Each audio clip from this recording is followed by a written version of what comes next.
Where is it?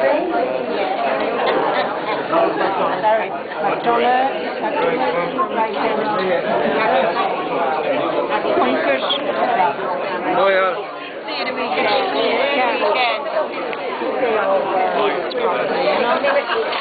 So we have a couple of these to hand out.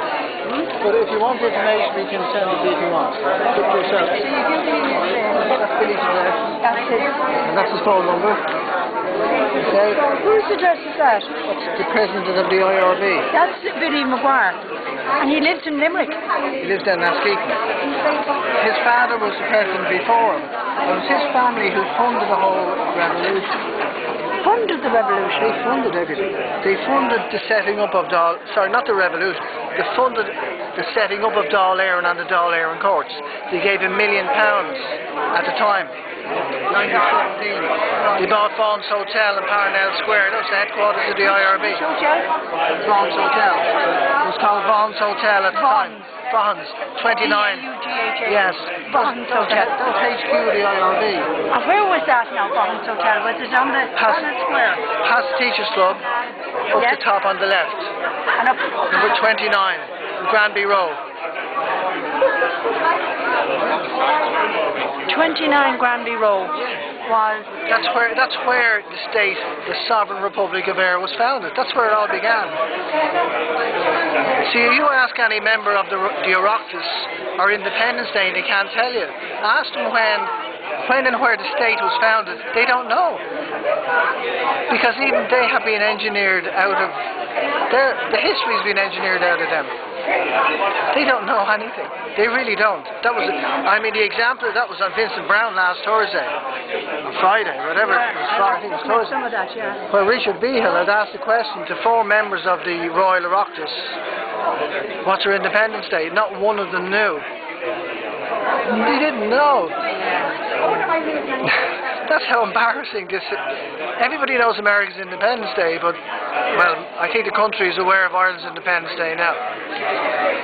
And what is it? 21st of January. 21st of January. 1919. 1919, at that year, at noon, Dáil Éireann and the Dáil Éireann courts were both ratified in the Mansion House in the Cabinet Room at the Cabinet table that day. That's our Independence Day. And we should be celebrating that. But the Oireachtas can't, because they would be committing treason to the Crown, in essence.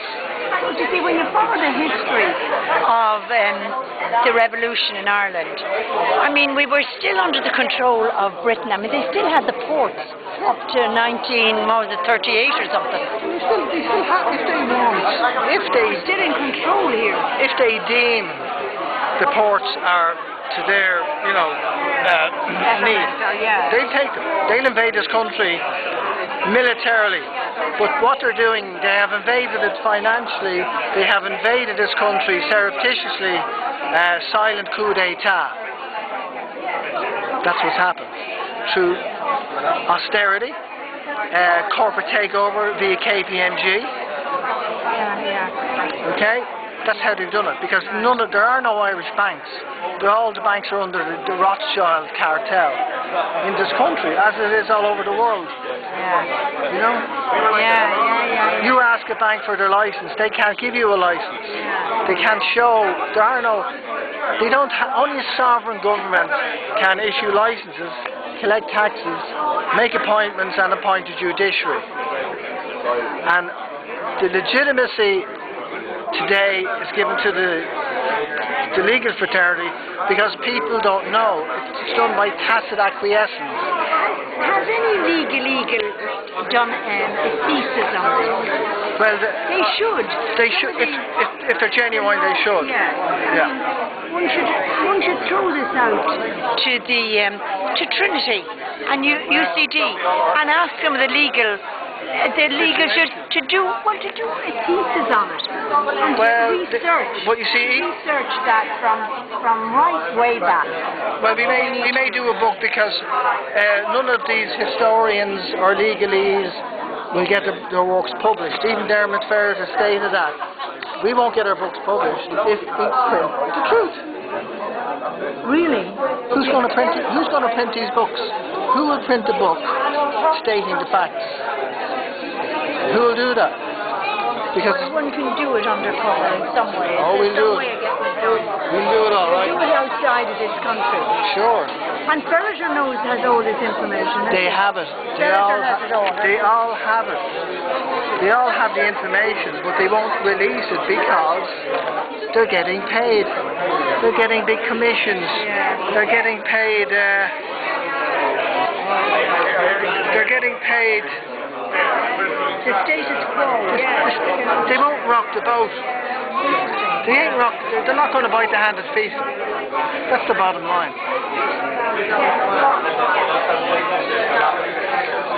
They have them trapped with money. They've always encapsulated a nation with money. Yeah.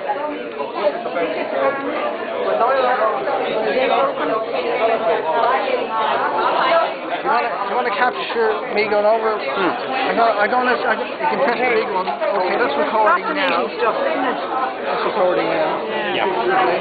No.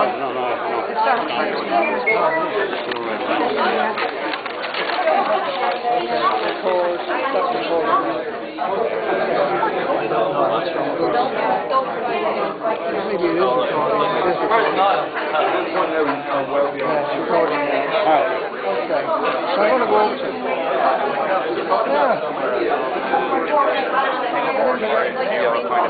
Dearman.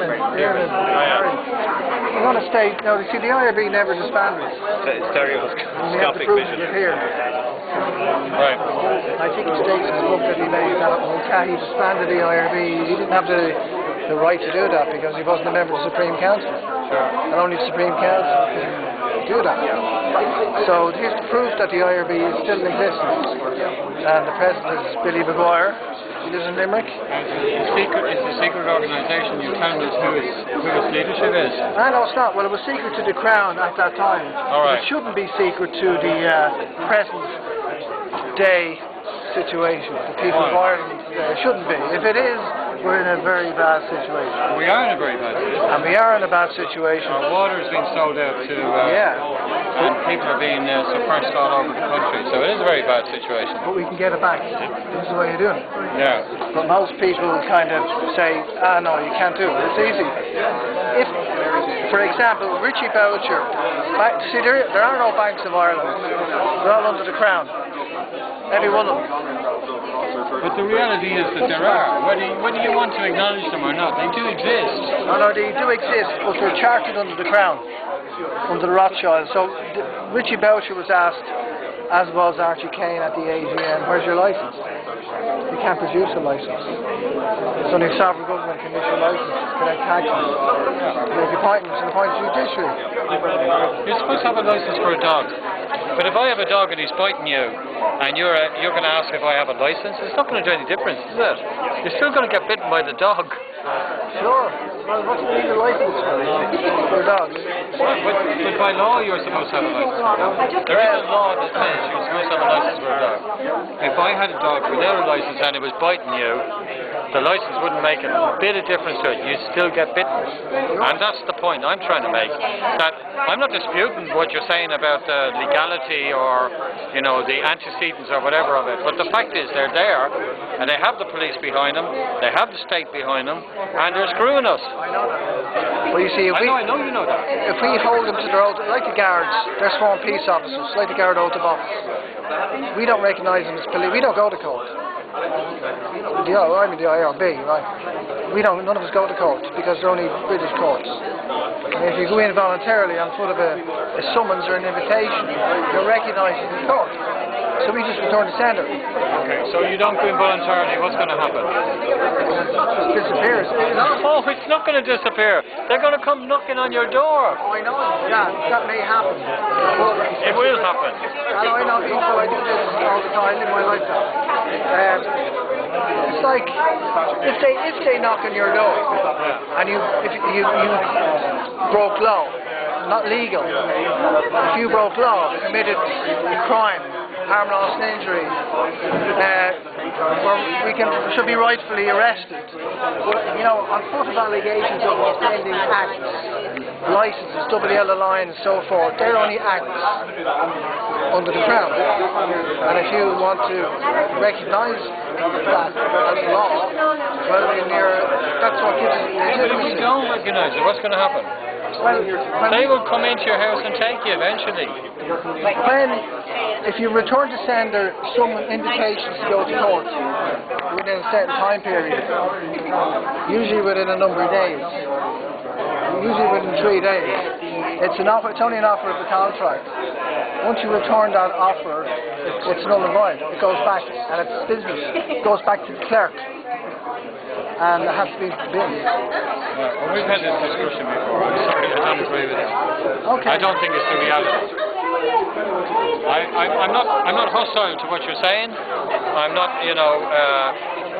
opposed to you. I just don't think what you're saying works. That's all. That's fair enough. It's like I actually introduced myself to you there and said hello to you, so you know I'm not hostile to you. I know. No, I'm just trying to. It took a long time it takes a while for people to get how this stuff works. Right.